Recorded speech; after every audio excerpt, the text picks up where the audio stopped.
Muy buenas tardes a todos. Muchas gracias por acompañarnos a esta conversación sobre los desafíos que representa la pandemia del COVID-19 para liderar sistemas educativos, para liderar a escala. ¿Y qué tiene esta pandemia de único? ¿En qué difiere liderar un sistema en pandemia de liderar un sistema en condiciones ordinarias? Yo voy a compartir un momento nada más mi pantalla. Mi nombre es Fernando Reimers y me da mucho gusto darles la bienvenida a este seminario y enseguida voy a presentar a nuestros panelistas. ¿Pueden ustedes ver en este momento mi pantalla? Todavía no. ¿Todavía no la ven? No. Ah. Ok. So, no se ve en mi pantalla en este momento. No. Yo sí la veo. Ok, entonces, muy bien, pues buenas tardes. Si alguien la ve, creo que la están viendo, Edna. Vamos a conversar hoy sobre este libro recién publicado, en el cual una serie de ministros y secretarios de educación a nivel de ciudad, a nivel de estado y a nivel de país reflexionan sobre qué ha significado para ellos, más bien para ellas, conducir sistemas educativos en este contexto. El 11 de marzo de este año, la declaración por parte del secretario general de la Organización Mundial de la Salud de una pandemia realmente cambió el mundo como lo conocíamos y cambió el mundo en particular de la educación, y los desafíos que esto representa son enormes. Esto podría significar la mayor pérdida en oportunidades educativas conocidas en la historia de la humanidad desde que la educación fue decretada como uno de los derechos humanos contenidos en la Declaración Universal. Y nos acompañan en esta tarde la secretaria de Educación de Bogotá, Edna Bonilla Cebá, quien es una de las autoras de uno de los capítulos de este libro, la ministra de Educación de Ecuador, Montserrat Kramer, autora también de uno de los capítulos de este libro, la ministra de Educación de El Salvador, Carla Hanania de Varela, el secretario de Educación de Sao Paulo, Rocieli Suárez, y para reflexionar con nosotros sobre qué tiene de distinto el liderar en pandemia con liderar en otras condiciones, nos acompañan dos excelentes exministros de Educación, Cecilia María Vélez, exministra de Educación de Colombia y también exsecretaria de Educación de Bogotá, y Otto Granados, exsecretario de Educación de México. Muchísimas gracias, bienvenidos.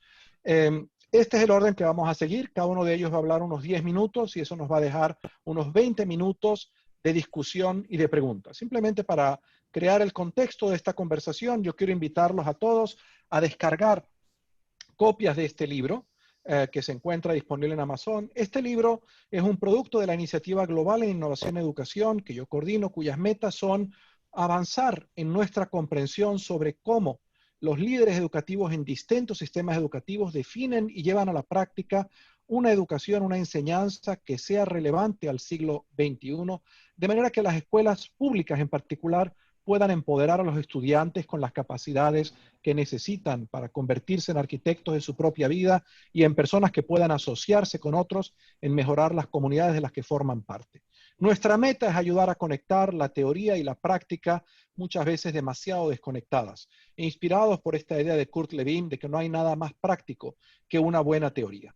Avanzamos estos propósitos a través de 3 actividades interrelacionadas. Por una parte, llevando a cabo investigación práctica que trate de contestar preguntas que informen la acción de líderes educativos. Por otro lado, promoviendo diálogos y aprendizaje entre formuladores de políticas, educadores e investigadores sobre los propósitos de la educación en el siglo XXI y sobre las prácticas para alcanzarlos, conversaciones como la que estamos teniendo hoy en la tarde, y luego desarrollamos herramientas que permitan promover prácticas efectivas para educar integralmente, que le permitan a maestros, a directores de escuela, a ministros de educación decir qué puedo hacer yo de manera distinta el lunes en la mañana.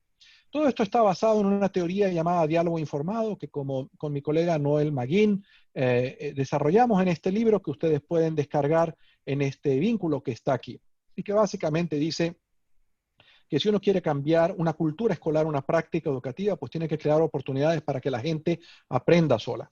La conversación de esta tarde es de lo más apropiada para hablar de la distinción de la que habla ese libro y otros entre desafíos de liderazgo técnicos y adaptativos, ¿verdad? Un desafío técnico es aquel donde la respuesta a la solución a un problema es conocida. Y realmente llevar a cabo esa solución consiste en llevar a cabo bien, con fidelidad, lo que sabemos que hay que hacer. En cierta manera, es como subir una escalera. Hay escaleras más o menos difíciles de subir, como esta de caracol, que requiere aguantarse bien de la baranda, pero al fin y al cabo uno sabe que si pone un pie delante del otro y si persiste, al final va a llegar al final. Pero conducir un sistema educativo en la pandemia es muy distinto a esto. Conducir un sistema educativo en este contexto, pues en verdad no hay receta. Parte de la conducción consiste en crear las condiciones que permitan resolver el problema casi al mismo tiempo que uno está encarando. Bueno, voy a brevemente aprovechar la ocasión para invitarles a consultar algunos de los productos de la iniciativa global en los libros, en la investigación que hemos llevado a cabo. Hemos publicado 8 libros, en verdad ya hay 2 que están por salir el próximo mes. Ustedes los tienen aquí, muchos de ellos están traducidos al español. La próxima semana estamos lanzando Preparar Maestros para Educar Integralmente a Estudiantes. El próximo mes la editorial SM publicará la versión en español de Educar a Estudiantes para Mejorar el Mundo y publicamos hace un mes Formar Docentes para un Mundo Mejor. Encuentran ustedes en estos vínculos donde hacerse con una copia gratuita. Casi todos estos son materiales open access.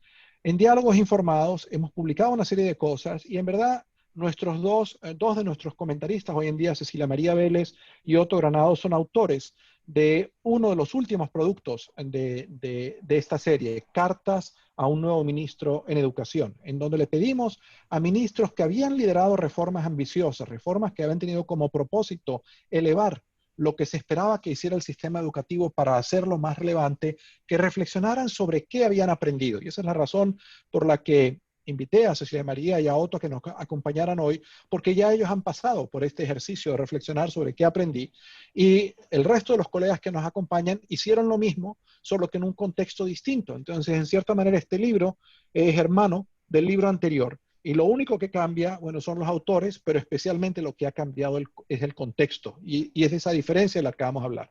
Y luego, finalmente, hemos producido una serie de currículum que tienen como propósito ayudar a profesores a llevar a práctica trabajos, pedagogías sobre todo activas, ¿no? Donde los estudiantes colaboren con otros para ir desarrollando las capacidades que les permitan, en el fondo, avanzar un mundo alineado con esta visión que promueve los objetivos de desarrollo sustentables adoptados en Naciones Unidas. Bueno, ¿por qué hacemos estas cosas? Porque entendemos que educar con calidad realmente no es una cosa que nadie puede decretar, sino que requiere sobre todo la colaboración y el aprender juntos de una serie de interlocutores dentro de una escuela y entre otras. Y para que esta colaboración sea posible, no hay nada más importante que tener claridad sobre cuáles son los propósitos que uno quiere alcanzar. Y este contexto de la pandemia ha hecho eso muy claro. Lo primero que había que definir en un contexto de una capacidad disminuida de las escuelas es ¿y qué vamos a priorizar o a repriorizar? Y para que estos propósitos son estos propósitos compartidos los que permiten realmente cambiar una cultura escolar. Bueno, estas son algunas de las cosas que hemos estado haciendo dentro de esta serie de tareas de diálogos informados en el contexto de la pandemia, y estos son los 3 currículum que hemos producido, de los cuales 2 están en español. Yo quería terminar esta presentación simplemente destacando una idea, y es que una pandemia en verdad es una crisis, pero también es una oportunidad, como toda crisis, ¿verdad? Y yo creo que esta pandemia es tal vez una oportunidad, por difícil que lo sea, de avanzar al sistema educativo como institución a formas más modernas de funcionamiento. Y aquí me baso en una teoría desarrollada por otro autor que ha estudiado organizaciones, Lalou se llama, donde él sintetiza la historia del desarrollo de las instituciones no educativas, de todas las instituciones, ¿no? Y establece una tipología donde dice el desarrollo institucional ha pasado por 5 momentos. Las primeras organizaciones eran las de los caudillos, ¿verdad? Las tribus, los protoimperios, hace 10.000 años, donde la gente aprendió a organizarse para sobrevivir, para protegerse de las bestias o de otras tribus y para poder comer, pero comer con actividades de subsistencia, caza y pescas. El primer gran invento, la primera gran disrupción ocurre hace 4.000 años, cuando se crean las organizaciones jerárquicas, que le dan a uno la capacidad de alcanzar metas a escala, como organizar una agricultura o como construir una pirámide. El segundo gran descubrimiento ocurre miles de años después con el descubrimiento de las burocracias, que es en el fondo el descubrir la importancia del saber experto y de crear organizaciones especializadas donde cada quien haga lo que puede especializarse en hacer. Y de estas, bueno, varios ejemplos son las iglesias modernas, los ejércitos, las universidades y la escuela pública. La escuela pública es, por antonomasia, una burocracia perfecta, lo cual tiene una connotación positiva cuando de verdad lo es. Pero luego hay dos tipos de organizaciones más modernas, ¿verdad? Las pluralistas, aquellas donde uno reconoce que las ideas buenas pueden venir de cualquier sitio y que en verdad mover una organización hacia adelante es poder escuchar esas ideas y crear el espacio para que la gente aprendan todos juntos. Y mucho cambio social importante se ha dado como resultado de este reconocimiento. Por ejemplo, en Estados Unidos, el movimiento de derechos civiles, el movimiento por derechos políticos y económicos de las mujeres, son el reconocimiento de que en un momento en que no todo el mundo entendía la importancia de estas metas, fue posible para la sociedad abrirse y escuchar a que había maneras diferentes de hacer que había maneras de perfeccionar la democracia. Y finalmente, hay organizaciones autogestionadas, ¿verdad? Donde el alineamiento entre los valores de las personas, lo que les da sentido de trascendencia y la misión de la institución es tan grande que casi no hace falta que nadie administre a la institución. Bueno, y yo pienso que en esta pandemia podría ocurrir o que las organizaciones educativas se muevan hacia adelante, a ser más pluralistas o a ser más autogestionarias, o que se muevan hacia atrás, a convertirse en cacicazgos o en protoimperios. Esos son los riesgos y las oportunidades que yo veo. Así que, sin más, por vía de introducción, lo que quisiera ahora es darle la palabra a nuestra primera invitada, a Edna Bonilla. Edna, muchísimas gracias por estar con nosotros, por lo que estás haciendo y por haber contribuido tus reflexiones a este libro. Así que yo te pido que sintetices tu punto de vista sobre en qué medida, cuáles son los desafíos que liderar en pandemia te ha generado a ti como secretaria de Educación de uno de los distritos más grandes que existen y en qué medida crees tú que es distinto liderar en pandemia de lo que era liderar antes de la pandemia. Fernando, muchas gracias. De verdad que es un verdadero placer, un gusto estar aquí contigo, con Montserrat, con Carla, con Roseli, con Otto y con Cecilia María, con quien coincidimos en muchísimas visiones y en muchos trabajos. Cecilia María fue secretaria, ministra, entonces sabe muy bien lo que es liderar en el país y en general. Yo preparé 4 diapositivas que me gustaría mucho compartir con ustedes. Espérame que te hago co-host para que puedas hacer eso. Déjame ver si lo puedo hacer. Aquí estás. Make co-host. Ahí estás. Listo. Listo. Los Ahí voy a creo que hacer. está Ya. haciendo. Sí. Sí vemos tus diapositivas, sí. Listo. Es muy concreto, pero quisiera como mostrarles algunos datos que son importantes. Edna, ¿por qué no las pones en modo de presentación para que las veamos en grande? Ya mismo. Perdónenme y ya. Creo Ahí. que ya está en modo presentación. Perfecto. Ahí está, perfecto. Cuando Fernando me invitó a escribir reflexiones sobre qué es liderazgo, cómo me identifico personalmente, pero cómo voy teniendo esta oportunidad de una institución, qué significa liderar en educación, porque es distinto en educación a que en otros sectores. Y lo llamé resiliencia y compromiso, porque es esa capacidad que tenemos los seres humanos y sobre todo los niños y las niñas, los jóvenes y los maestros, adaptarnos rápidamente a las situaciones, pero también a comprometernos. Y comprometernos en tomar decisiones, en soñar, pero también en tener claro que hoy la única certeza que tenemos es la incertidumbre. Entonces, estos son mis 4 comentarios. Primero, contarles Bogotá. Bogotá es una ciudad, efectivamente es grande. Un amigo decía, Bogotá es grande en Colombia y grande en el mundo. Tenemos 7.600.000 habitantes y de esos 7.600.000 habitantes, entre 2.300.000 y 2.500.000, es decir, una tercera parte de la población, está vinculada al sector educativo. Nosotros tenemos en el sector público casi 800.000 estudiantes, 35.000 maestros, 400 colegios y 750 sedes. Y el 40% restante de nuestra matrícula está en jardines infantiles y en colegios privados, 486.000 estudiantes más o menos, 30.000 maestros y 1.782 entre jardines y colegios. Y las instituciones de educación superior e instituciones de educación para el trabajo y el desarrollo humano nos mueven casi 1.000.000 de estudiantes, 920.000. Entonces, este es el primer gran desafío. ¿Cómo una tercera parte de la población usted la mueve en una pandemia? Usted no para el derecho a la educación, que fue nuestra gran primera decisión. Cuando el primer caso en Bogotá se da el 6 de marzo, el 14 de marzo hacemos una gran convocatoria a los maestros para que planeáramos 14 días, una cuarentena de educación en casa. Ya vamos a completar 6 meses, 7 meses, en los que nosotros no hemos podido hacer reapertura de los colegios, de las instituciones. Hasta ahora estamos, digamos, iniciando.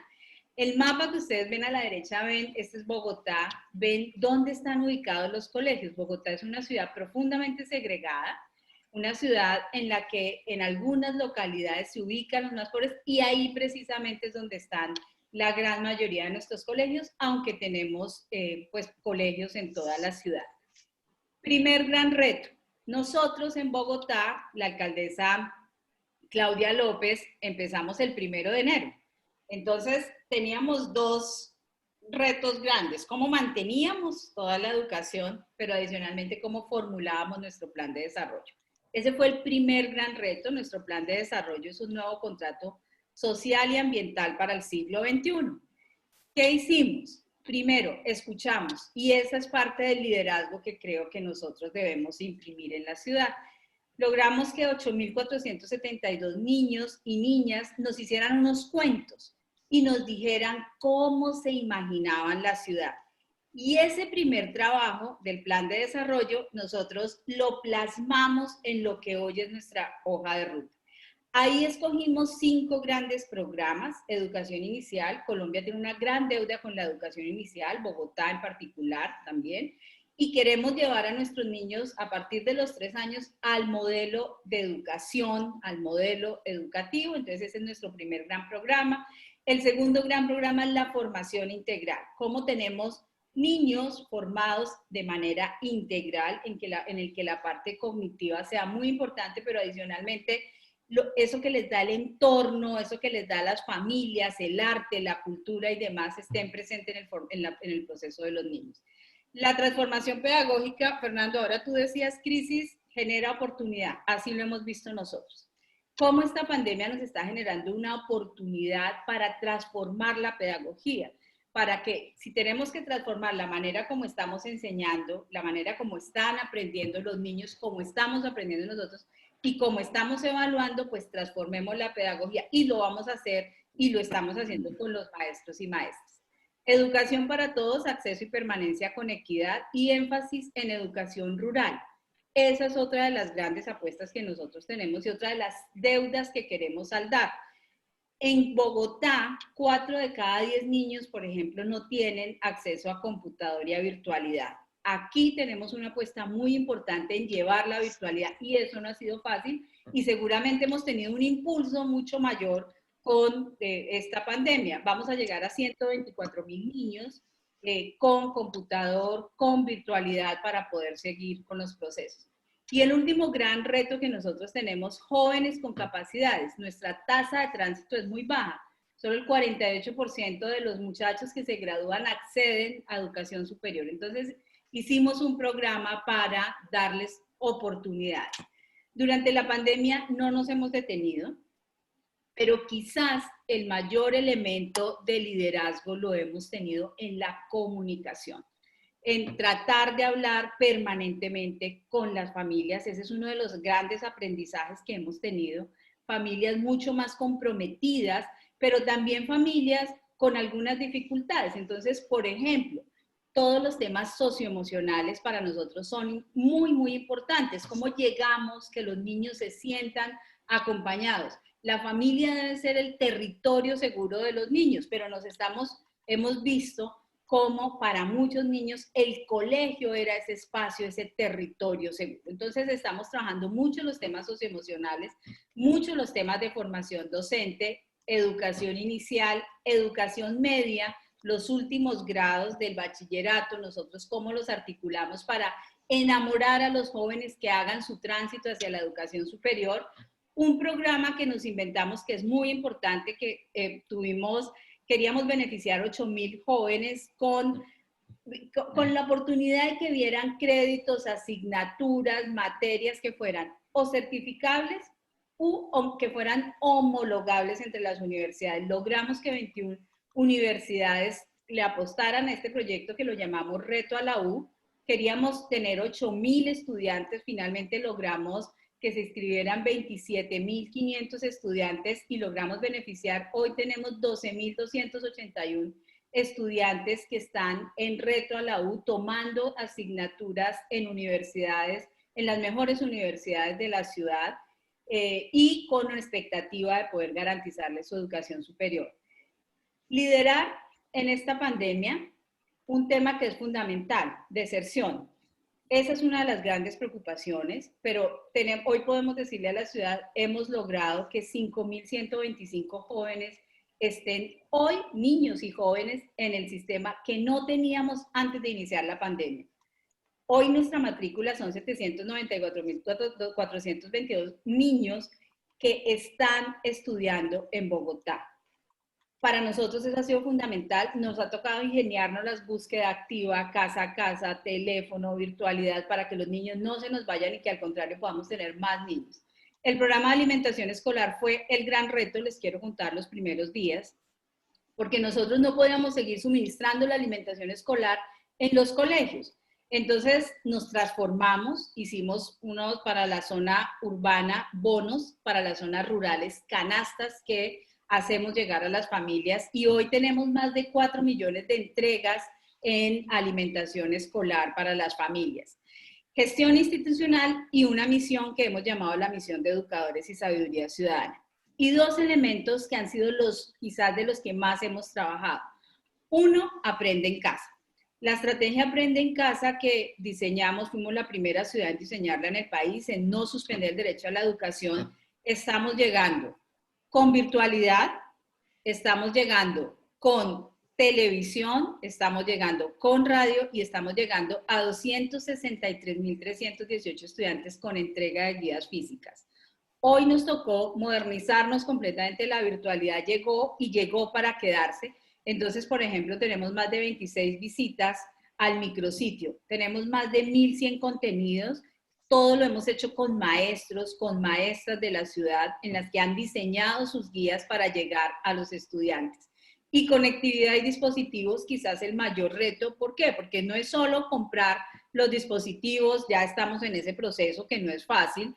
Hicimos una donatón para que la sociedad se solidarizara con estos niños. Vamos a llegar a estos 124.000 niños, pero también estamos diseñando todo el material, todos los temas de seguridad informática y de formar a nuestros maestros y maestras. Estos son los retos, no me puedo detener en aras del tiempo que nosotros tenemos, pero queremos, sobre todo nosotros, necesitamos potenciar mucho más el programa de educación socioemocional, articular más en educación inicial, mantener lo que se está haciendo en educación en toda la primaria, la secundaria, la media, pero dar oportunidades a los jóvenes. El desempleo en Bogotá, cuando uno mira las cifras, son sobre todo jóvenes y mujeres. Entonces tenemos un programa de educación superior que nos permita llegar y dar oportunidades a estos jóvenes, unos programas de reactivación económica y social, una discusión permanente, el de hacer la reapertura gradual, progresiva y segura que tenemos en Bogotá. Iniciamos ya a partir de la siguiente semana un proceso con casos piloto para garantizar que haya al menos algunos colegios en los que los niños puedan estar en su presencialidad y diseñar pues todo lo que tiene que ver con nuestro plan sectorial de educación y demás. Esta es mi reflexión final y es hacia el futuro nosotros creemos que es indispensable que la educación sea equitativa e integral. La pandemia no nos puede aumentar las brechas que tenemos, no nos puede aumentar que sea tan difícil toda esa movilidad social. La pandemia lo que nos tiene es que ayudar a que cerremos esas brechas. Podemos pensar estrategias para resolver muchas situaciones coyunturales y lo hemos hecho y lo estamos haciendo con el compromiso de los maestros, de las maestras, pero la transformación pedagógica no puede seguir limitándose solamente al trabajo en el aula de clase. Entonces queremos seguir fortaleciendo estrategias a las que nos obligó la pandemia, que sea esa una tarea prioritaria, pero que esa tarea tiene que involucrar a toda la comunidad educativa y en particular a la familia. El horizonte final es una sociedad mejor, es lo que nosotros realmente soñamos, es lo que nosotros realmente queremos. Y lo que queremos es poder darle a los niños, a las niñas, a los jóvenes unas oportunidades para soñar en libertad, para soñar en grande y sobre todo que esos niños estén en el centro del debate y reciban lo mejor de todos nosotros. Entonces la tarea es de toda la sociedad, la tarea no es solamente de la comunidad educativa, sino es una tarea conjunta para toda la sociedad y eso es básicamente lo que nosotros estamos haciendo desde Bogotá con el concurso de la sociedad en general. Muchísimas gracias. Edna, muchísimas gracias. Muchísimas gracias. Vamos a pasar ahora de una ciudad a un estado, al estado de Sao Paulo. Rocieli, y yo invité a Rocieli a que tuviera la mayor libertad de hablar en portugués, sabiendo que los hispanohablantes no vamos a tener ninguna dificultad en seguirlo. Bienvenido, Rocieli, qué gusto verte. Mucho gusto estar acá también. Yo voy a hablar un portuñol porque no hablo tan bien en español, pero creo que sea mejor para las personas que están nos escuchando y nos viendo. Muchas gracias por la invitación. Es un gran placer estar acá con todos.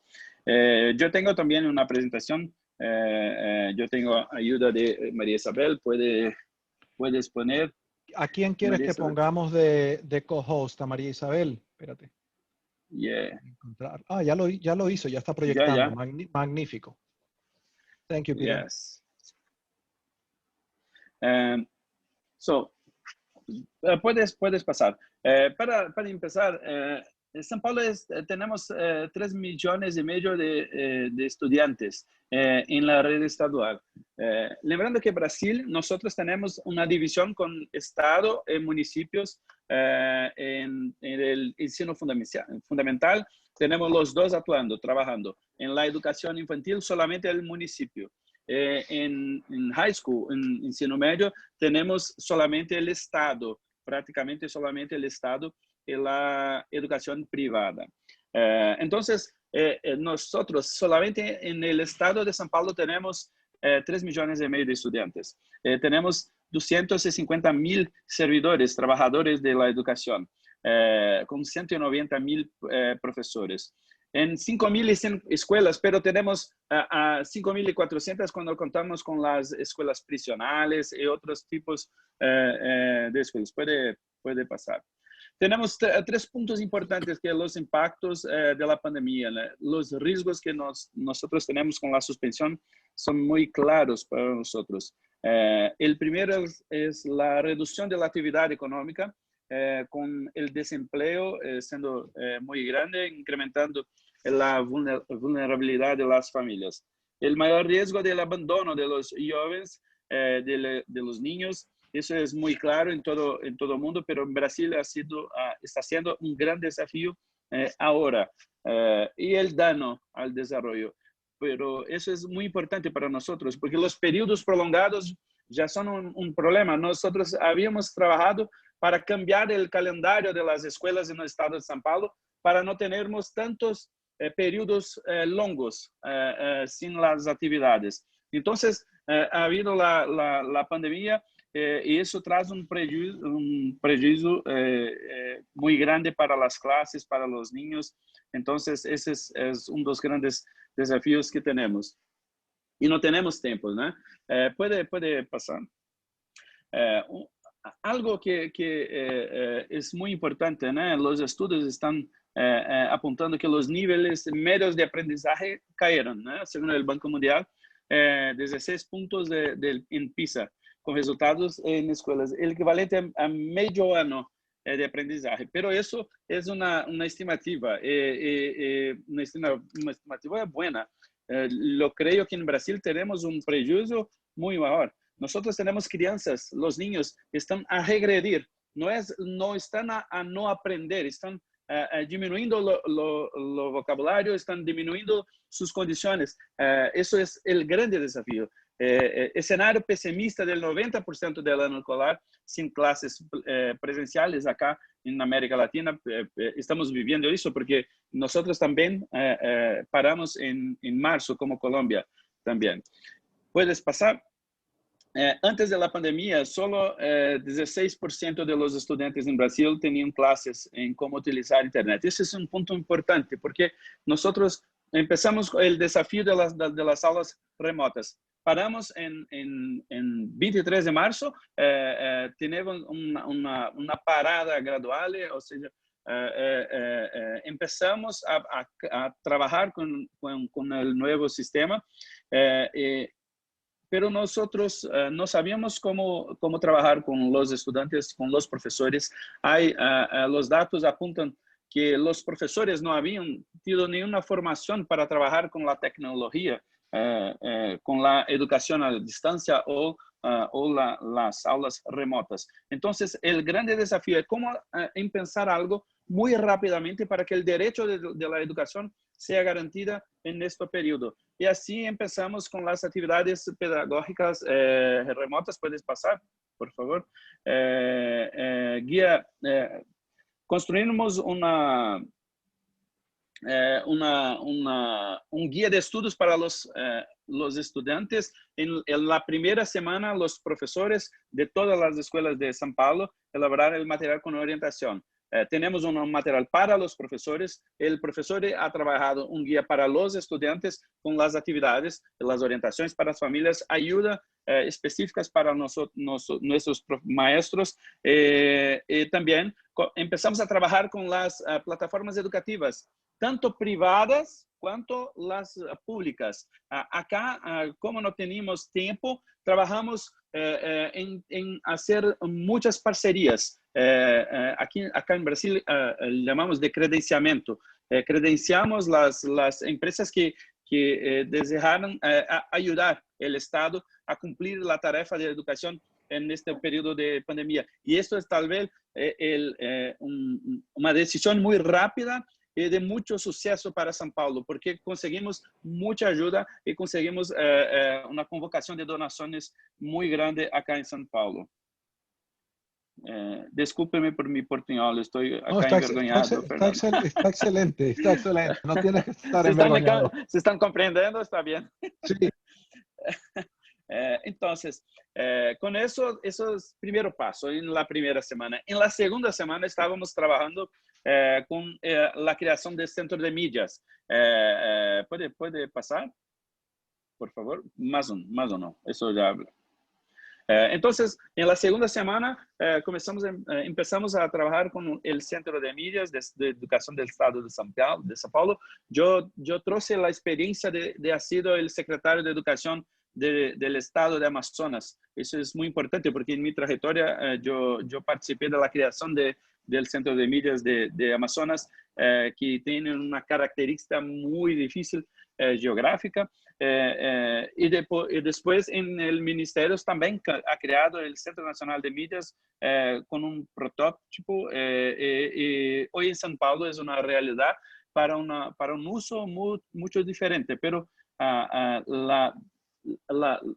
todo lo que tuve previamente ha sido muy importante. Entonces, trabajamos con la educación mediada por tecnología, no trabajamos con la educación a distancia como la base, porque trabajamos con educación al vivo, el profesor indo para la televisión o la internet solamente al vivo, con estudios y todo el contenido producido por profesores del Estado. Entonces, há un conjunto de estrategias para todos los estudiantes, para trabajarmos con equidad. Eso es muy importante, es una decisión muy importante que ha sido tomada. Entonces, lanzamos el Centro de Millas. Mira, paramos las clases en 23 de marzo. En 3 de abril ya lanzamos el Centro de Millas, de educación mediada por tecnología. ¿Puedes pasar, por favor? Más o no. Ahí. Gracias. Entonces, trabajamos con el concepto de enseñanza mediada por tecnología. El maestro tiene el papel fundamental y aprendizaje donde quiera. Eso es muy importante. La aplicación y canal de TV exclusivos. Trabajamos con un aplicativo creado solamente para nosotros, para las clases al vivo. Y también trabajamos con la TV Cultura. Acá en São Paulo es muy grande. La TV Cultura es una TV estatal. Y tenemos 2 canales exclusivos para la transmisión de aulas, de clases para los niños jóvenes de São Paulo. ¿Puede pasar más uno? Trabajamos también, en abril lanzamos la internet gratis para todos los estudiantes. Al empezar el aplicativo, automáticamente cualquier persona que accesa el contenido, nosotros pagamos la internet. Pero pensamos algo importante de decisión, focamos el trabajo en celular. En los dispositivos móviles, porque las pesquisas en Brasil apuntan que 95-98% de las personas, de las familias, tienen un celular en su casa. Entonces, rápidamente, también en el inicio de abril, llamamos a todas las operadoras de telefonía acá y construimos un acuerdo con ellos para pagarnos la internet cuando él accesa el aplicativo. Eso es muy importante para la igualdad de oportunidad para todos los estudiantes. Y con el celular ha sido un acceso muy grande desde el inicio. Puede acceder todo el contenido normalmente a la plataforma, todas las clases, todo ha sido pensado, trabajado para usar en el celular. Hoy estamos trabajando también con computador, con otras herramientas, con la televisión, pero el celular ha sido muy importante. El mismo niño que asistía a la clase en la TV podría interagir al vivo con el profesor pelo dispositivo móvil que es el celular. ¿Puede pasar? Entonces, en la TV Educación hay una fotilla real. Los estudiantes pueden ver y participar en clases al vivo, siempre al vivo, o por teléfono o por TV, como estamos viendo. Las transmisiones son, mira acá está Lucas, 8º grado, del municipio de São Joaquim da Barra, haciendo una clase de educación física. Entonces, ese es el nuevo normal. Es una gran oportunidad para cambiar el modo como pensamos la educación, pero voy a hablar sobre eso al final. ¿Puede pasar? Algo muy importante que ha nacido también, una comunicación directa. Eso ha ayudado mucho en el periodo de pandemia.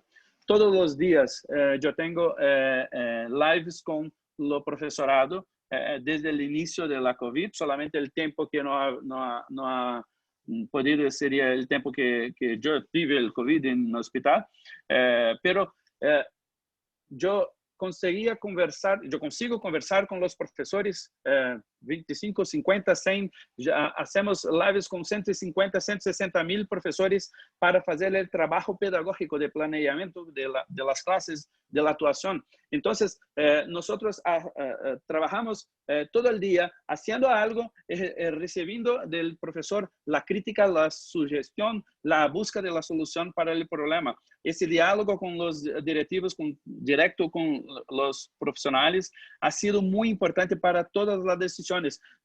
Hoy estamos muy distantes de cómo empezamos en abril, muy distantes, no solamente por nuestra visión de la equipe, que es muy buena, pero sí de todos los profesores que han criticado y trabajado desde el inicio. La situación del aplicativo hoy es muy grande. Pero nosotros sabemos... Ese elemento es un elemento común con Bogotá. Yo tuve la posibilidad de hacer casos de los dos y muy parecido. Rocieli, si pudieras redondear en unos 30 segundos y conversamos un poco más después en el diálogo. Sí, podemos, sí. Puedes ir para el último slide, el slide 20, por favor. Es solo para encerrar nuestra visión, eso, gracias. Nuestra visión es que no vamos a volver a como estaba al antiguo normal. Nada voltará Nada volverá como antes, pero todo puede ser mejor como nunca. Eso es una mensaje de una escuela de San Carlos. Eso es una transformación. Cambiamos lo que pensamos. Los miedos de los profesores con la tecnología ha cambiado. Hoy tenemos la certeza que podemos hacer mucho más, pero sabiendo que nada ha de sustituir lo profesor. La tecnología no sustituye las personas, pero puede aproximarlas mismo estando distantes. Muchas gracias, es un gran placer estar acá con usted.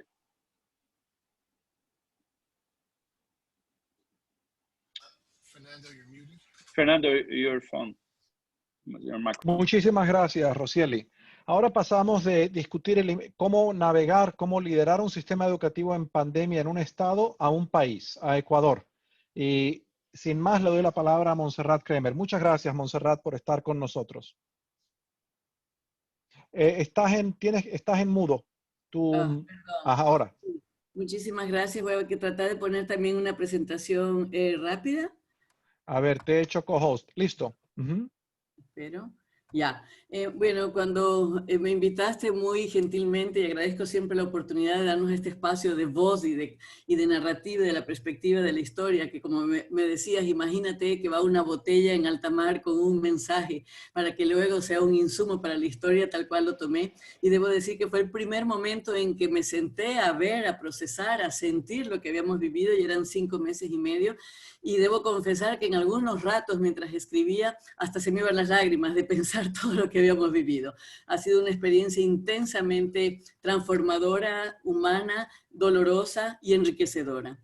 En ese sentido, y por eso lo llamamos voces para consensuar y acciones para transformar, porque definitivamente lo primero, y hablando primero muy rápidamente de lo que significó el desafío como un liderazgo en el Sistema Nacional de Educación, un tiempo de pandemia, lo más fuerte es que Ecuador en ese momento, y todavía por supuesto, estábamos atravesando una muy fuerte crisis económica, social, política, porque estamos en año preelectoral.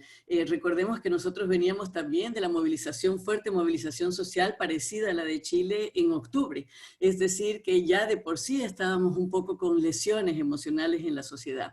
Y vino la pandemia de golpe. La pandemia significó cambios profundos y totales en la manera de pensar, hacer, sentir, convivir, y creo que el mayor desafío fue precisamente eso, cómo cambiar la mentalidad, cómo hacer que todos, la sociedad, las familias, los docentes, los estudiantes, empiecen a ver todo desde otro ángulo, porque teníamos 24 horas para cambiar todo el modelo educativo, con las respectivas limitaciones, con los respectivos desafíos como baja internet y conectividad que yo voy a explicar, pero en definitiva siempre clarísimos que decíamos sí a la educación. No había chance a detenernos y la respuesta fue inmediata.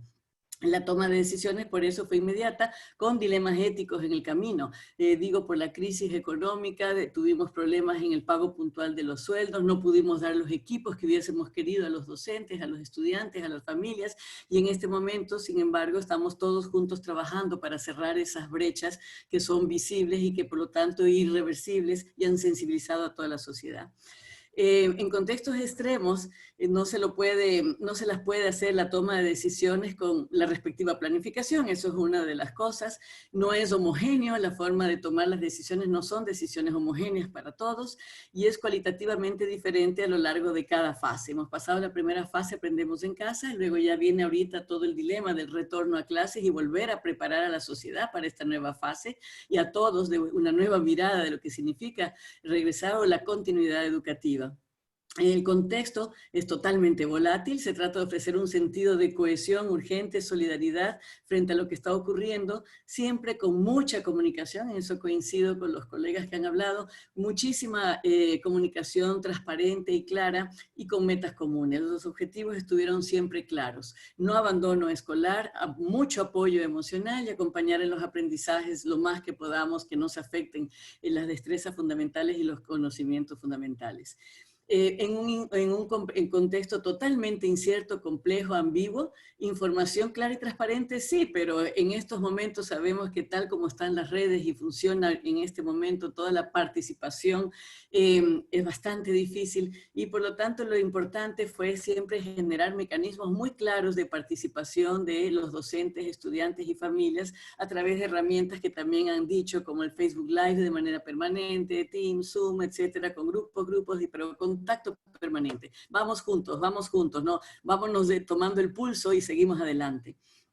¿Qué hubo que hacer? Y creo yo que funcionó viendo para atrás, el definir objetivos y alinearnos a todos en las expectativas. Como herramienta pedagógica fue genial la ficha pedagógica con todo el detalle, porque siempre sabemos que hay una brecha entre el currículo técnico y teórico y el gestor en territorio, que es el docente. En este caso había un tercer elemento que eran las familias, y por lo tanto la ficha pedagógica con mucho detalle, con un currículo ya priorizado, centrado en habilidades para la vida, fue genial, y nos gustaría dejarla para siempre, para alinear a todos en el mismo currículo, cada uno, por supuesto, adaptándolo con la autonomía necesaria en sus respectivos contextos culturales y niveles de estudiantes. Fue indispensable mantener una autoconciencia permanente ante esto, permanentemente el desdoblamiento de roles. No importaba mucho, y me importa porque seguimos, no ha pasado, sino que estoy pensando en lo que escribía, pero no ha pasado, estamos en plena crisis. Una cosa es lo que yo pueda sentir como persona, pero otra cosa es el rol que ocupo y saber que tengo que mantener autoconciencia, autorregulación permanente, porque obviamente hay que comunicar siempre, como dijimos, con transparencia y claridad.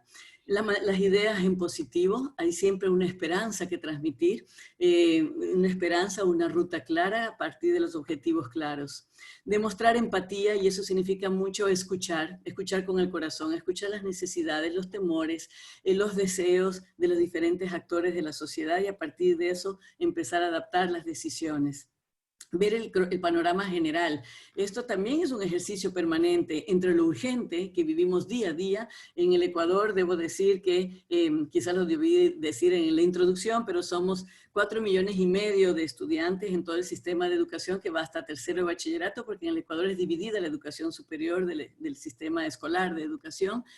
Tenemos 15,000 unidades o escuelas, y alrededor de 215,000 docentes, de las cuales 12,000, es decir, el 75% es educación fiscal. En estos momentos tenemos una muy fuerte movilidad del sector particular al sector fiscal. 195,000 niños en los últimos tiempos han pasado de la educación particular, fiscomisional y municipal al sector fiscal. Y más bien la población, las matrículas han crecido, lo que no quita el riesgo, por supuesto, de abandono y desconexión durante los estudios, que es nuestro sentido de urgencia, mantenerlos en el sistema. Entonces, mantener esta visión entre lo urgente y lo importante es un ejercicio diario. No perdamos nunca la perspectiva, pero por supuesto hay que solucionar los problemas un día a la vez. Tener siempre un plan, a pesar de que no tuvimos tiempo para planificar, pero tenemos un plan, y fue lo primero que generamos con asesoría internacional. Por eso los acuerdos, las alianzas nos han servido muchísimo para seguir adelante. Y saber que hay que seguir adelante, no hay chance a nada más. Aquí solamente decir que los principales desafíos fueron, por supuesto, sabíamos el tema de conectividad, hemos ido aumentando. En el momento de la pandemia estábamos en un 37%, y ya estamos llegando prácticamente a un 50%. Las familias y las instituciones educativas que estaban cerradas, entonces no cuenta, y todavía siguen cerradas, no cuentan si tienen o no internet en este momento. Le hemos dado igualmente que Colombia énfasis a la ruralidad y, como digo, la migración, la movilidad, porque también recordemos que Ecuador es uno de los países que más movilidad humana de Venezuela ha recibido. Nosotros tenemos aproximadamente 65,000 niños venezolanos en nuestro sistema educativo, que por supuesto son beneficiados con alimentación escolar, con uniformes, con textos, con todos los beneficios de todos los niños que ingresan a nuestro sistema escolar. Y también ha sido un trabajo de protección de derechos a nivel de todo tipo de población para mantener la inclusión. Reaccionamos como todos los países, pero de acuerdo a nuestras dimensiones y recursos, con Aprendemos Juntos en Casa, generamos inmediatamente, porque no había en ese momento, una franja de programas educativos, de teleeducación, en radio, en televisión. El portal educativo se lo nutrió inmediatamente. En este momento estamos con 1.700.000 usuarios y lo estamos volviendo interactivo. Todavía no lo es, lo estamos volviendo. Capacitación. Generamos como 600.000 cupos de capacitación a los docentes con la ayuda de la academia y de otros actores y sectores, empresas de tecnologías. La alimentación escolar entregamos para 15 días aproximadamente a 3 millones de estudiantes y lo vamos a volver a hacer otra vez hasta finalizar el año. Y logramos entregar también guías, porque nosotros tenemos 14 lenguas en el país, siendo un país pequeño, es muy biodiverso y tenemos 2 calendarios escolares. Acabamos Sierra en julio, se fue la primera promoción, y empezamos Costa en junio y empezamos Sierra ahorita. O sea, nosotros nunca acabamos el ritmo escolar. Estas son imágenes. En nuestro plan de continuidad educativa es Aprendemos Juntos en Casa, que seguimos, juntos aprendemos y nos cuidamos. Estamos empezando en este momento con pilotajes para poder quitar el miedo a la sociedad sobre volver a clases, a la nueva normalidad, y luego vendrá de vuelta a la escuela. ¿Qué hicimos nosotros? Urgente, flexibilizar el sistema educativo. Desde la normativa generamos las 3 modalidades: presencial, educación abierta o en línea, y educación en casa, conocida como homeschooling, con diferentes precios, oportunidades, modalidades, para que todas las familias y todas las instituciones particulares y fiscales se adaptaran a los nuevos escenarios. Fortalecimos el proyecto Conectando al Futuro, que significa cómo reformar desde lo pedagógico, desde las tecnologías, para cerrar todas estas brechas y aprovechar toda esta crisis para una verdadera transformación educativa hacia donde queríamos ir antes de la pandemia. Por supuesto, estamos haciendo diagnóstico permanente de las secuelas emocionales. Sabemos que los niveles de violencia intradoméstica van creciendo y queremos por eso ya retornar a clases, porque el confinamiento ha llegado a su límite de beneficio y tenemos que ver la forma segura, por supuesto, pero de empezar ya a tener contacto y socialización. Y apoyo pedagógico para la retención escolar y la nivelación diferenciada. Queremos mantener la integración entre familia y escuela, que es una de las cosas que más se ha dado. Así que finalmente, solo muy rápidamente, hicimos la priorización del currículo, centrado en habilidades, también muy atado a la formación en valores, a la formación ética, la flexibilización del sistema educativo, el acceso a aprendizajes desde diferentes, la conectividad entendida en el muy amplio sentido de la palabra, que esperemos que así quede, con mucha capacitación docente en varias líneas, pedagógica, el manejo de tecnologías, pero también contención emocional, apoyo y seguimiento permanente, y la protección integral en unión de escuela y familia. ¿Y cuál es nuestro gran objetivo en todo esto? Siempre mantener la esperanza, y eso significa revertir los círculos viciosos de desesperanza que tenemos mucho en nuestro país por la inequidad, de objetivos ambiguos, y más aún en tiempo de crisis, objetivos ambiguos, poco esfuerzo, bajo nivel de resultados, debilitamiento de la autoestima, bajas expectativas, detonar eso en un círculo virtuoso donde los objetivos estén muy claros, que estamos juntos en crisis, pero estamos juntos y vamos adelante, con mucho esfuerzo conjunto, todos o nada, logro de resultados que vamos evidenciando y vamos sintiendo la satisfacción colectiva de ir avanzando en medio de la crisis, fortalecimiento de la autoestima y altas expectativas en la resiliencia que la sociedad ecuatoriana ha demostrado. Han sido cambios muy profundos, como decía, en la forma de pensar, sentir, convivir, y también nuestra relación con el entorno natural y social. Le hemos dado un enfoque absolutamente humanista, porque creo que lo que caracteriza esta pandemia, más allá de las secuelas económicas, sociales, políticas, educativas, es que todos los seres humanos de todo el planeta estamos inmersas en ella, con los quizás temores, esperanzas, deseos de superarla muy afines, y muchas alianzas con actores y sectores nacionales e internacionales. Eso fundamentalmente. Gracias. Muchísimas gracias, Montserrat. Muy, muy útil. Pasamos a Carla Hanania de Varela. Carla, bienvenida. Muchas gracias por estar con nosotros. Vamos a escuchar ahora liderar otro sistema nacional, El Salvador. Muy buenas tardes. Bueno, aquí en El Salvador es de tarde. Primero agradecerte, Fernando, por la oportunidad que me diste de participar en la redacción del libro. y un saludo a los colegas y las colegas ministras y secretarios. Es un gusto estar aquí con ustedes y poder presentar un poco el resumen de este libro que creo que va a ser de mucha utilidad para todos nosotros. Solamente escucharlos a ustedes para mí es un enriquecimiento. Así es que bienvenidos a este libro que va a ser de mucha utilidad.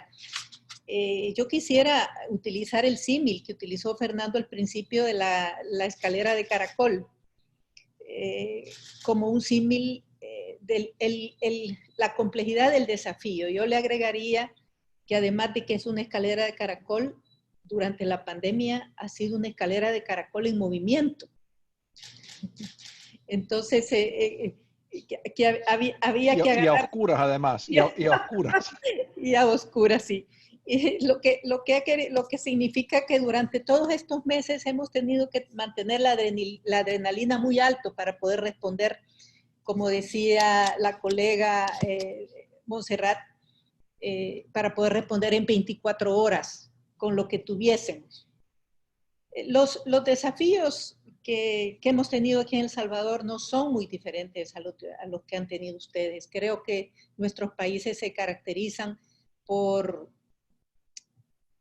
una desigualdad socioeconómica que marca la brecha tecnológica y la brecha de conectividad, ¿verdad? O sea, en el caso de Brasil, bueno, es aquello gigantesco, es gigantesco. Así es el tamaño del desafío en Brasil. La situación en Ecuador se complejiza con el tema de las lenguas y con las distancias, las características de la Amazonía. El Salvador, por suerte, es un país pequeño en territorio y eso nos facilitó ciertas respuestas. Ante esta brecha digital y brecha de conectividad, que es similar a la de ustedes, nosotros reaccionamos en un primer momento con todas las plataformas y todo lo que había a mano. Y lo primero que hicimos fue priorizar la currícula, ¿verdad? Así como Montserrat acaba de mencionar. Priorizar la currícula para poderla adaptar a las diferentes plataformas. ¿Y cuál fue la primera plataforma? Crear un micrositio, imprimir más de 350,000 guías para todos aquellos alumnos que no tienen conectividad, revivir la televisión educativa, que lo hicimos en 2 meses, ¿verdad? Ahí la escalera de caracol dio bastantes vueltas y tuvo un impacto muy positivo. La franja educativa Aprendamos en Casa ha tenido un impacto muy positivo en los alumnos y los docentes, es un apoyo para la guía y estamos trabajando con la radio, primero para primera infancia, en este momento ya vamos a estar listos para lanzar el resto de contenidos educativos para todos los niveles a través de radio. Pero también al mismo tiempo había que formar a los docentes. Al principio pensábamos que el encierro iba a durar 15 días, pero no duró 15 días. Entonces nos aliamos con la Secretaría de Innovación de la Presidencia y lanzamos un llamado a una formación masiva, a una plataforma que gracias a un convenio con Google pudimos decidir que sería Google Classroom la plataforma oficial. Y también durante la pandemia hemos tenido sorpresas y hemos roto paradigmas. Antes de la pandemia pensábamos que formar a los docentes en línea iba a ser muy complejo. Nosotros en el país tenemos alrededor de 44,000 docentes y al primer llamado de formación en el Google Classroom respondieron 30,708 para ser exacto. O sea, algo inédito, sin precedentes, que nos demostró el deseo que tenían los docentes de adaptarse, de aprender, de reaccionar y de aportar. Y eso lo hemos estimulado, puesto que hemos iniciado la entrega de una computadora por docente para todo aquel que se haya graduado en el uso de la plataforma. Y hemos visto cosas increíbles, porque buena parte de nuestros docentes son personas mayores de edad, y es realmente emocionante ver a personas que ya tienen cierta edad utilizando el Google Classroom. Y tenemos una cantidad de docentes, aproximadamente unos 8,000 docentes, que tienen enfermedades crónicas, que para ellos salir de casa es un poco complejo. Entonces hemos hecho una alianza con Correos del Salvador para llevarles la computadora a sus casas a esos 8,000 docentes. El resto de docentes van a llegar a sus respectivos centros educativos a recoger la computadora. El día de ayer recibimos una grata noticia, puesto que también tenemos que pensar en hacer llegar la tecnología a los alumnos. Y el presidente de la República presentó el día de ayer a la Asamblea Legislativa, a nuestro Congreso, el nuevo presupuesto 2021, donde vienen ya los fondos para comprar las computadoras para los alumnos. Pero como les menciono, nosotros no nos hemos centrado solamente en la plataforma online. Hemos habilitado las diferentes opciones que tenemos, pero hemos hecho también de la pandemia una oportunidad. Igual que en Ecuador, antes de la pandemia, ya nos habíamos planteado la necesidad de reformar la currícula. Era una necesidad, ¿verdad? Pasar de una educación tradicional memorística, mecánica, a una educación por competencias, en una educación que permita a nuestros alumnos aprender a razonar, a resolver problemas, a una educación que sea interesante para la vida diaria de los alumnos. Entonces, nuestro objetivo durante la pandemia ha sido profundizar la priorización de los contenidos, avanzar en la reforma curricular y diseñar una estrategia que ya la tenemos lista, que nosotros le hemos llamado estrategia multimodal de enseñanza, que prácticamente es lo que se está llamando en el ámbito educativo educación híbrida, a través de diferentes plataformas, lo cual significa también mejorar el tema de conectividad, ¿verdad? Lo cual ya lo estamos haciendo de la mano con la Secretaría de Innovación, y en ese sentido me gustaría conocer un poco más de detalle la experiencia que Rosely mencionaba, el convenio que ustedes han hecho con las empresas que brindan servicios de telefonía. ¿En qué consiste? Tal vez si después nos podemos compartir los correos electrónicos para que podamos conocer en más detalle, se los vamos a agradecer. Quiero hablar también del tema del impacto psicoemocional. Uno de los grandes desafíos al principio fue ese choque. Y esto es muy interesante, como decía Montserrat, estamos aprendiendo a través del sufrimiento y el dolor, pero estamos aprendiendo.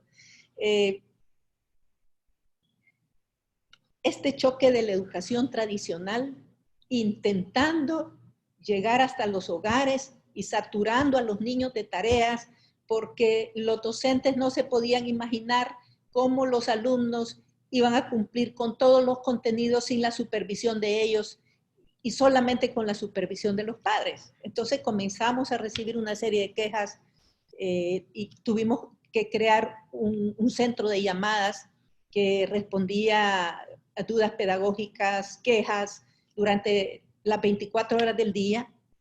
Ha sido de mucha utilidad ese centro de llamadas y nos fuimos dando cuenta de que el cambio tenía que incluir la perspectiva que los docentes tienen de la educación y los métodos que ellos aplican para hacer llegar los contenidos.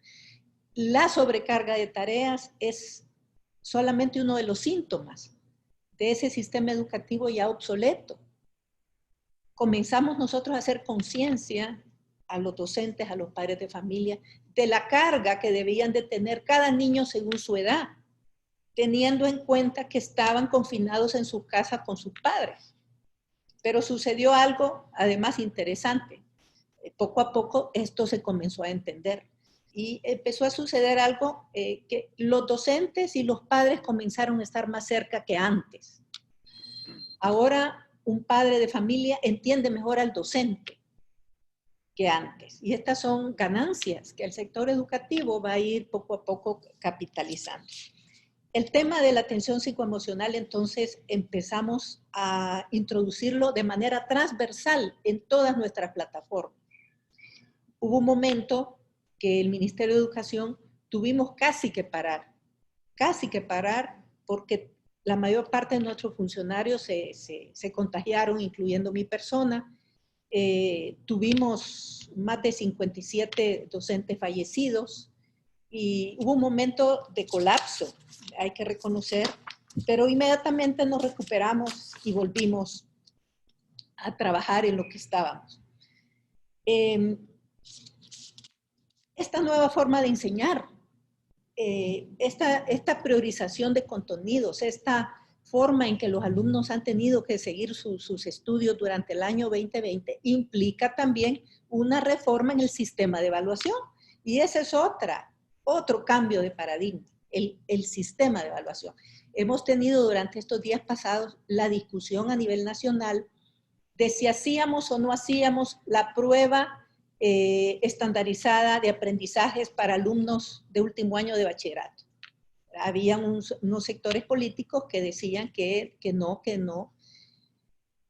eso no era pertinente. Nosotros trabajamos en una prueba diferente.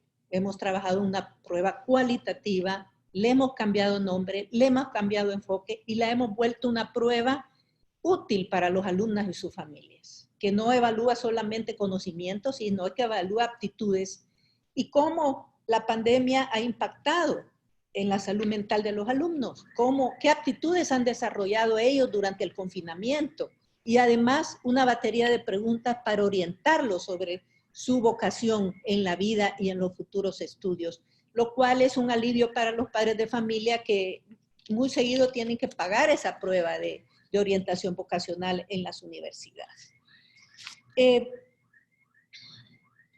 También, igual que en Ecuador y en Colombia, tuvimos que adaptarnos, tuvimos que reinventarnos para hacer llegar los alimentos, porque no podíamos entregarlos en las aulas como normalmente se hace. Entonces preparamos bolsas familiares que entregamos en los centros educativos, guardando todas las medidas de bioseguridad y de distanciamiento. Fueron entregadas a las familias, primero a las familias en los municipios de más pobreza y mayores índices de desnutrición. Y en este momento vamos a entregar una segunda fase, vamos a empezar una segunda fase con las familias que están, digamos, siempre en pobreza, pero no en una situación tan crítica. Esto ha sido una gran ayuda, los alimentos durante la pandemia, y las familias lo han apreciado mucho. Hemos hecho mediación, aunque no nos correspondía. Se generó todo un conflicto con los estudiantes universitarios y sus centros educativos. Todo un conflicto porque los alumnos sentían dos cosas. Primero, que estaban pagando por servicios que no estaban siendo ofrecidos. Y segundo, que ya les habían cobrado otro servicio que nunca les iban a devolver ni se los iban a dar. Entonces hicimos también un convenio con la Defensoría del Consumidor y comenzamos a hacer mediación.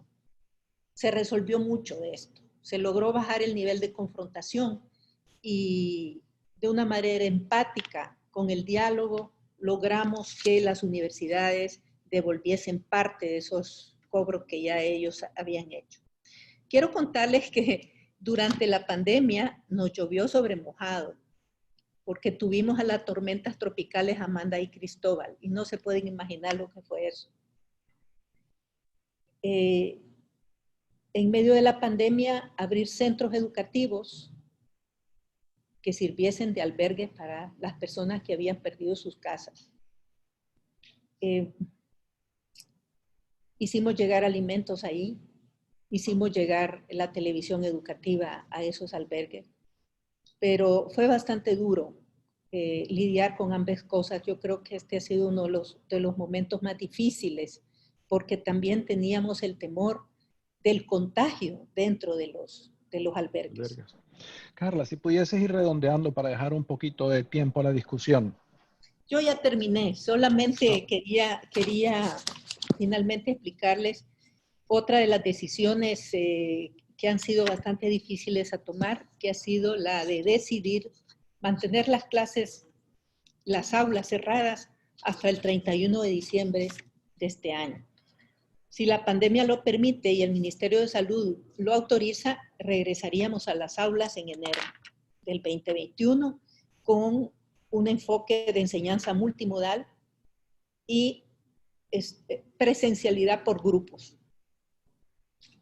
Solamente, muchas gracias. Carla, muchísimas gracias, muchísimas gracias. Vamos a escuchar ahora a dos exsecretarios que no son ajenos a estos temas porque sé que ambos han estado muy de cerca de secretarios nacionales y estatales, o sea que están viviendo esto como si fuera en carne propia. Pero empecemos por ti, Otto. Escuchando estos comentarios, ¿cómo ves tú las diferencias, si las ves, entre liderar en tiempos de pandemia y en tiempos donde no hay pandemia? Yo empecé, gracias Fernando, y buenas tardes a todos los colegas y las colegas. Yo empecé a leer el libro, francamente, con una perspectiva así de bastante curiosidad, digamos, de interés, de atractivo, de ver qué es lo que estaba ocurriendo. Y encontré dos cosas. Una que he descubierto ahora en esta discusión, les veo muy buena cara a todas las ministras y a Rosieli, lo cual me da muchas esperanzas. Y la segunda es que al final del día, Fernando, liderar en pandemia y en circunstancias normales tiene, por supuesto, semejanzas y diferencias que parten un poco de los rasgos psicológicos de cualquier liderazgo, que es motivar, conducir, espolear un poco sentimientos, actitudes, pues que están muy arraigadas en los genes y en la psique de la gente. Otra cosa es el rumbo o el tipo de liderazgo. Y en ese sentido encontré, digamos, tres semejanzas y tres diferencias que trato de compartir muy rápidamente. La primera es que es necesario en cualquier circunstancia crear un espíritu de cuerpo, es decir, un sentido de misión y de cohesión en dos vertientes. Por un lado, como me parece que lo hemos visto aquí y lo dice el libro, alinear muy bien las prioridades y trazar con claridad un mapa de navegación que es indispensable bajo cualquier circunstancia. Y segundo, hacer o tratar de hacer que el equipo funcione, el equipo del ministerio funcione como un continente y no como un archipiélago. Algo que es muy difícil en ministerios gigantescos, normalmente complejos y escleróticos como los de educación, en donde cada cual pues quiere cumplir distintas tareas. Creo que lo dijo en su ensayo, en su trabajo, Edna Bonilla muy bien. Ella dice ahí, un buen piloto requiere de una excelente tripulación y las batallas se ganan en equipo, y me parece que eso es válido en cualquier circunstancia. Una segunda semejanza es que es crucial, en efecto, la ministra Kremer lo dijo, una política de comunicación eficaz y efectiva, no para ganar popularidad, por supuesto que no, sino para informar, para persuadir, para convencer y para movilizar a todos los actores que forman parte del sistema educativo, equipos directivos, docentes, supervisores, padres de familia, etcétera, y al liderazgo político en torno a la ejecución de una política pública, ya sea lo mismo de cambios o de reformas estructurales bajo condiciones normales, que para afrontar una crisis inédita como esta en varios frentes a la vez.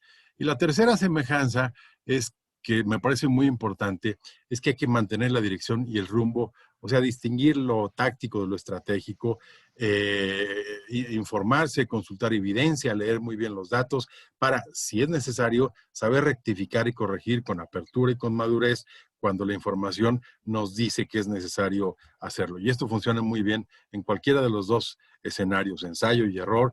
Y lo dijo muy bien Carla Hanania, la ministra Hanania, dice, si hay temas que no se pueden modificar en el corto plazo, pues hay que adaptar las respuestas y buscar soluciones a la diversidad de situaciones.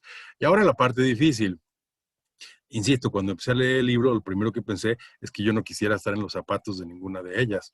Pero bueno, las diferencias son claras. La primera de ellas, que me parece muy importante, es que, Fernando, no es lo mismo ver la estadística de las carencias educativas, de la geografía de la inequidad en un paper, en un artículo académico, en una hoja de Excel, que ante una realidad que de pronto nos estalló dramáticamente. Y aquí sí hay una gran cantidad de especificidades de los dos momentos para el liderazgo actual. O sea, reconocer el problema, el sentido de urgencia, la capacidad de movilizar recursos rápidamente de todo tipo, la organización de los distintos actores que inciden un poco en la contención del problema. Es decir, lo pongo de la siguiente manera. En tiempos más o menos estables, el liderazgo político consiste en el arte de lo posible. Pero en tiempos de crisis como esta, una pandemia, consiste en el arte de hacer posible lo necesario. Una segunda diferencia que me parece también muy significativo es que cuando tú estás en condiciones normales y pretendes hacer reformas o cambios educativos de gran calado, el tiempo juega a nuestro favor. porque sabes que son de mediano y de largo plazo. En cambio, en una pandemia de este tipo, en una emergencia tan crítica, donde hay variables que no están bajo nuestro control, la vacuna, por ejemplo, la infraestructura sanitaria, etcétera, etcétera, el tiempo juega totalmente en contra. Y eso hace una diferencia bárbara. Es decir, lo diría de la siguiente forma. En un escenario puedes pensar y actuar para el largo plazo y en el otro tienes que actuar para las próximas horas. Y la tercera es que en términos de políticas educativas orientadas así a lo estructural, a la calidad, a la innovación, etcétera, etcétera, pues en condiciones normales tienes espacio para reflexionar, para diseñar, formular y ejecutarlas bien, gradualmente, con ciertas pausas, etcétera. En cambio, en una emergencia de este tipo, los retos son para hoy. Hoy, como lo han descrito muy bien las colegas esta mañana, hay que proveer escolaridad como se pueda, capacitar a docentes y alumnos en el terreno digital, distribuir materiales didácticos como sea posible, mitigar o intentar por lo menos mitigar los costos socioemocionales y las pérdidas de aprendizaje y poco más. No hay espacio para pensar en otra cosa. Y luego la otra es que pensar en otros objetivos de largo alcance, que es un poco lo que se tendría que hacer el día después, pues es una tarea indispensable para la cual en este momento yo creo que hay muy poco espacio político, presupuestal e institucional. Y dos comentarios finales, Fernando. El primero de ellos es que a mí me deja, lo digo con toda franqueza, muy esperanzado y optimista el mensaje del libro. O sea, lo que uno ve en el libro y en los testimonios de cada quien es creatividad, ingenio, imaginación y sobre todo algo muy importante, intangible a veces, pero central, que es compromiso y entrega de un conjunto tan entusiasta de líderes educativos. Y entonces el reto es cómo mantener prendida esta llama, esta lámpara votiva, cuando esto pase y podamos no ir hacia una nueva normalidad, hacia una normalidad muchísimo mejor y de hecho me atrevería a decir a una transformación integral para bien de los sistemas educativos. Y hay que aprovechar un momento de este tipo para hacer los cambios estructurales, políticamente explosivos, que normalmente en tiempos normales pues no tenemos mucho espacio para hacerlo. Entonces hay que aprovechar la oportunidad para disrupciones, insisto, que son políticamente muy costosas, pero hay que hacerlo ahora justamente dentro de esta pesadilla.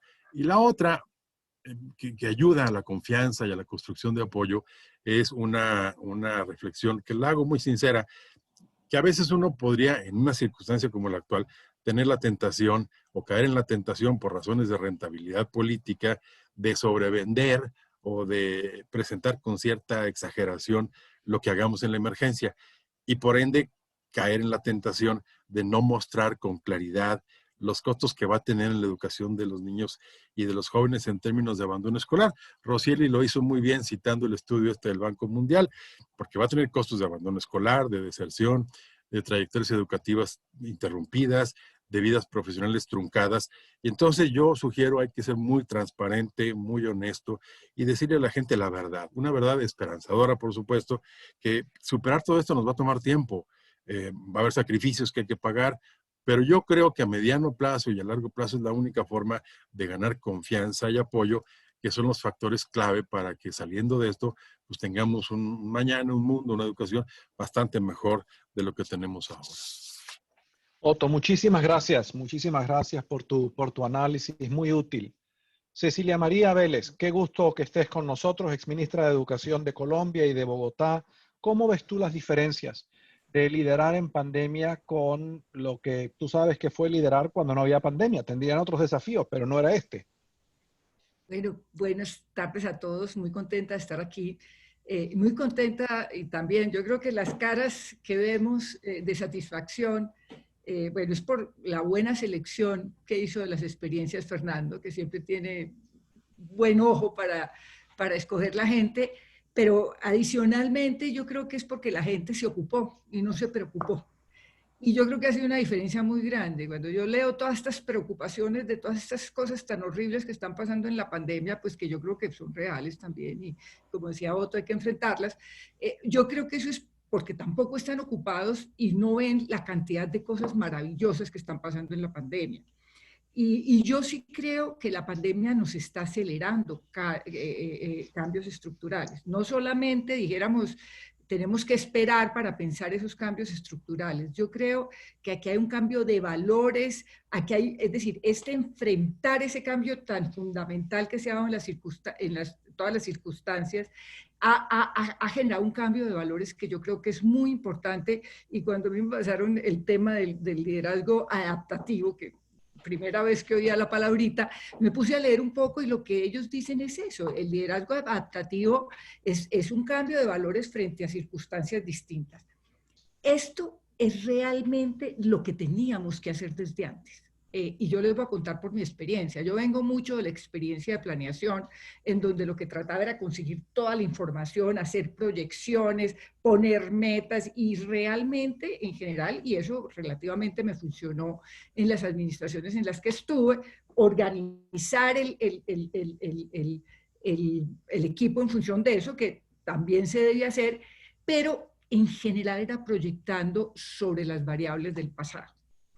Esto me cambió a mí hace 4 años más o menos, en la segunda planeación de la universidad, cuando vi que eso no me funcionaba ya, que había unas tendencias generales que estaban cambiando tanto la realidad y que estaban exigiendo cosas tan distintas del sector educativo, que proyectar el pasado, aunque era importante, no era suficiente para enfrentar las realidades nuevas. Y esas realidades, esas tendencias que nos estaban cambiando tanto la sociedad como nos estaban exigiendo que la educación cambiara para responder a esas demandas, eran pues la interconectividad, la globalización, era el cambio demográfico, nos estaba cambiando mucho la composición de los demandantes de educación, estaba disminuyendo, dijéramos, la demanda de educación formal de X años, y se había puesto una cosa mucho más general.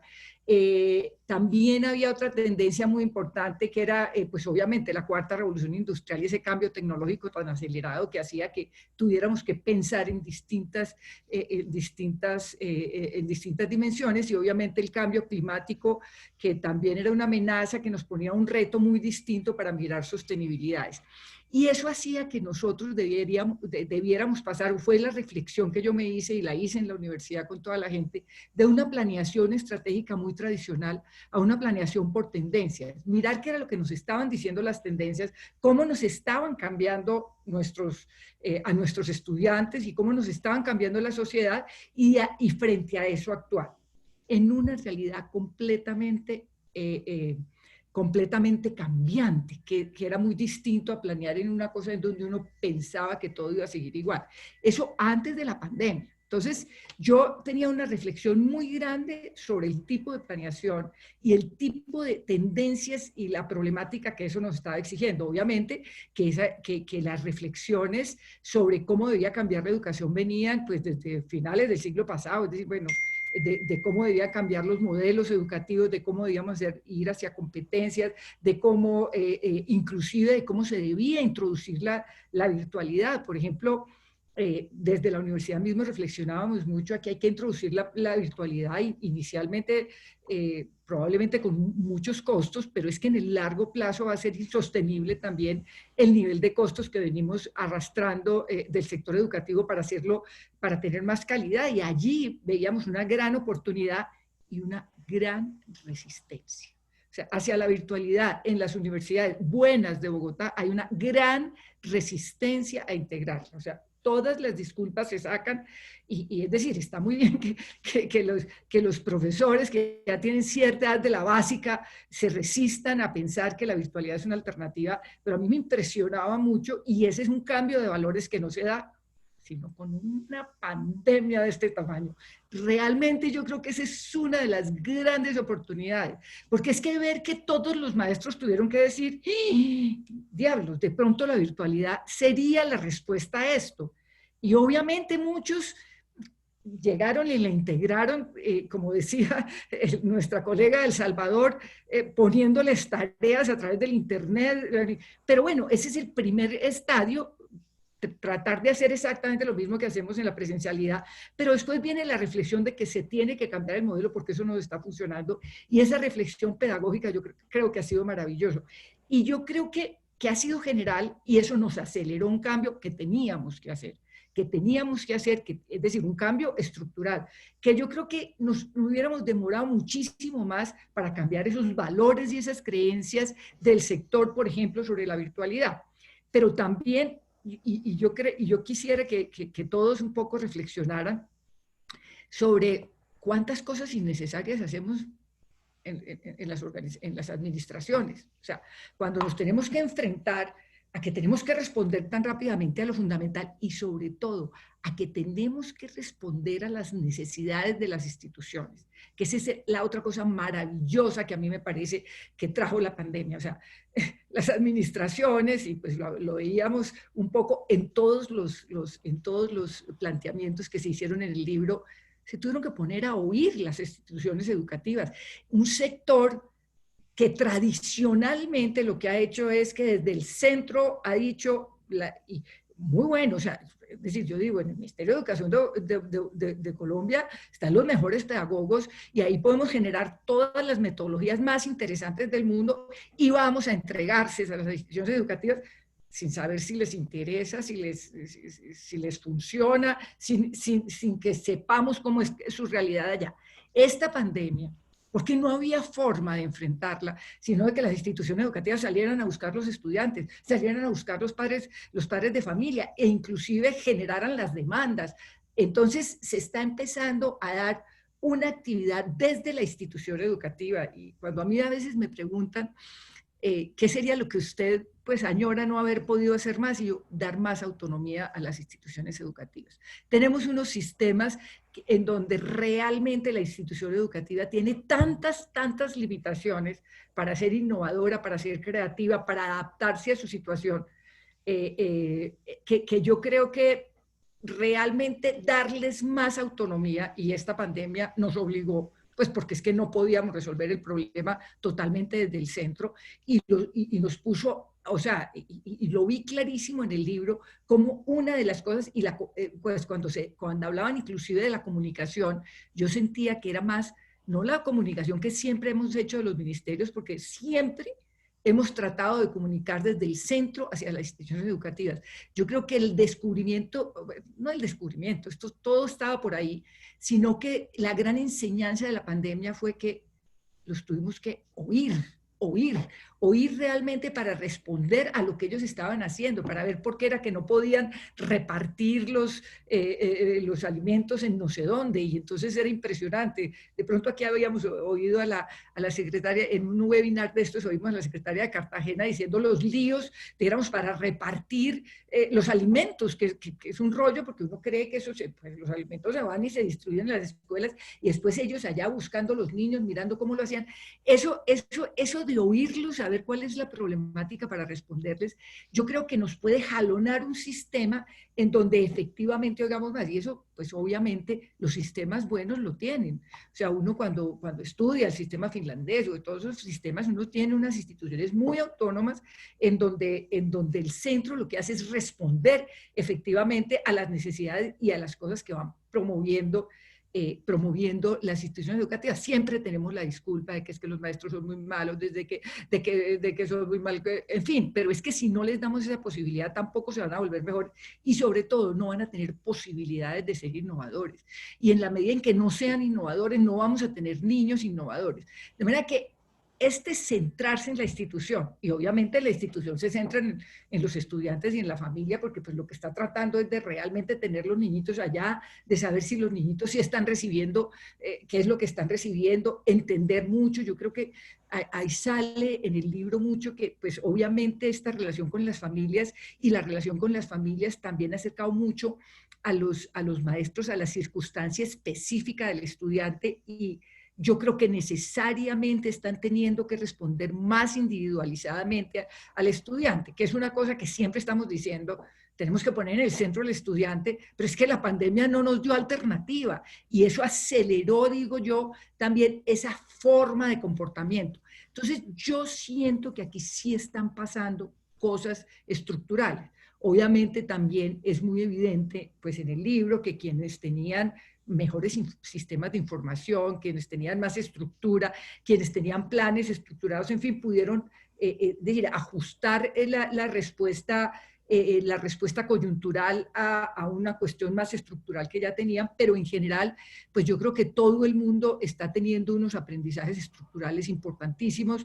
Y yo creo que eso lo tenemos que hacer muy consciente, pues no solamente para ser más optimistas, pues que realmente es alguna enfermedad que tenemos algunos, sino efectivamente para poder realmente transformar el sistema, porque es que, como digo yo, echando cantaleta no vamos a transformar este sistema, o sea, el sistema se va a transformar en la medida de la convicción de los profesores en estas cosas básicas, que allí que tenemos que mirar la realidad, que tenemos que mirar cómo respondemos a las realidades específicas de los niños y de las sociedades y de las comunidades, que a su vez tenemos que responder obviamente a las necesidades del sector productivo, que tenemos que responder a las necesidades en general de todo el país, pero que todo eso se da en la medida en que allá se esté respondiendo efectivamente a realidades particulares.